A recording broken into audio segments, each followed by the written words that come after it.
একেবারে গ্রামীণ অর্থনীতিতে আগেই আমরা কৃষক বন্ধু 10,000 টাকা করে দিই, যার 1 একরের বেশি জমি আছে, যার তার অনেক কম, তারা 4,000 টাকা করে পায়।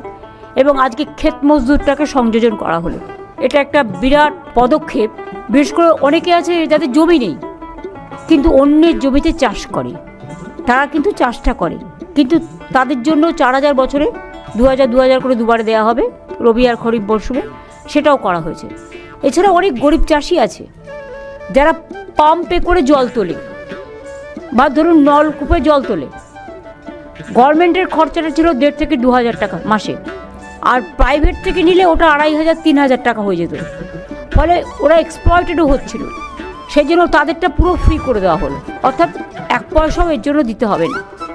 এটা একটা চাষি ভাই বোনেদের কাছে, এবং বিশেষ করে যারা গরিব চাষি, যারা পারে না জোগাড় করতে, তাদের জন্য একটা বড় পদক্ষেপ।